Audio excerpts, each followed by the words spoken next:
Now, there's only 3 palms you need to know, and David Roth would hatefully agree. Okay, he's rolling over his grave for me talking about this. But I really don't care. David Roth knows I will.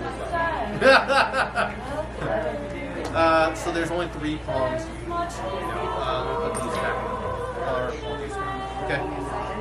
There's only 3. There is the classic palm. There, I'm going to just demonstrate it. Don't worry about mastering it.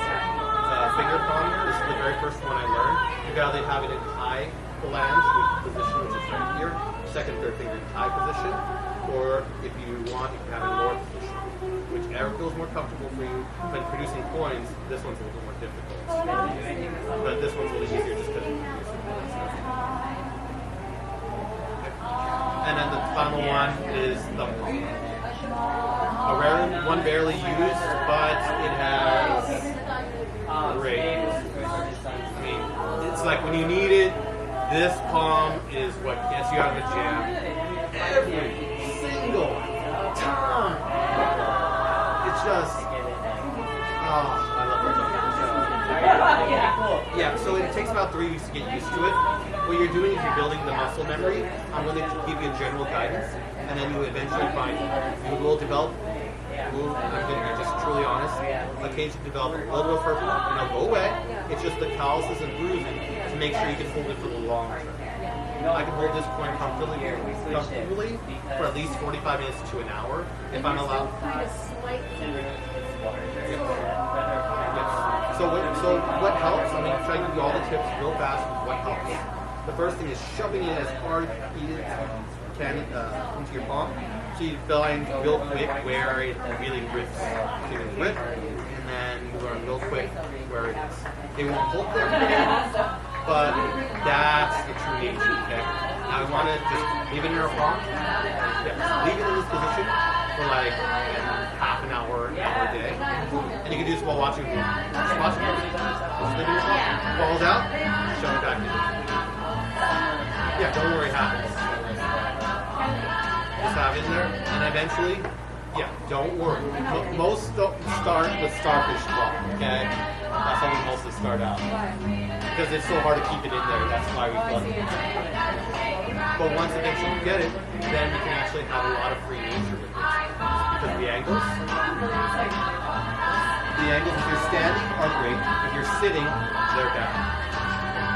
Yeah. If you want how Eric Jones, you might be excited over this one. Eric Jones, when he bashes the coin, he goes like this, and then actually does this, and just upward gesture. Yeah. It's just hilarious. I'm like, that is so bold, Eric, and that's why I love you. We're cool. And he's one of the best coin magicians in the world.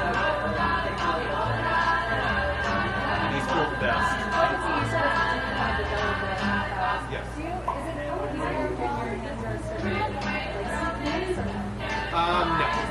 Doesn't really matter. Actually, in fact, stickiness or sweatiness makes it a little bit harder to keep it.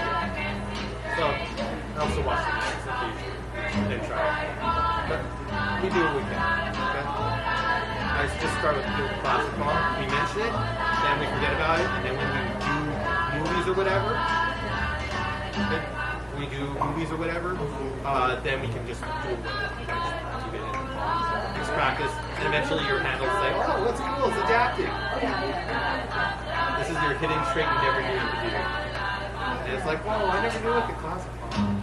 I do so much work in my own performance with my hands, like very subtly, so I feel like the different pieces, you know what I mean? Like what happened. Yeah. So we got that, and then the finger palm. We'll cover 2 today, okay? And that's it. I won't push it, I won't go far. I just want to cover the basics. The other one's finger palm, lower upper flange, which you can do. I can mimic you. I'll do it with lower. Okay. Do it with the right hand. I think it might be easier by mirroring it. Okay. So from here, we're going to be relaxed. Notice I actually, subtlety, just naturally, you're like, okay, cool. So you're actually naturally in this position when you take a coin out of your pocket. When you take a coin out of your pocket, you naturally start here and you just roll your fingers in the finger. You'll be able to grip things, make gestures, tap. Yep. And remember to relax. This is the most important part. Relax. Never know it's existed. and when, like pick up things, great, whatever. And then whenever you feel like it, you got it. And then the production is fingers straighten, thumb pushes, fingers curl back, all the way. Good. Good. Got it. Boom. So just being able to produce it. Or just go like, I'm gonna get something. That's cool. Like producing. So you're doing that from Yeah, it's a little more difficult from doing productions from here. Up here, it's a little bit better. But I understand some people have smaller hands, so they have to do it. But then it's I say, for people with smaller hands, it's more advantageous for them anyways, because they have less to go travel to get the point produced.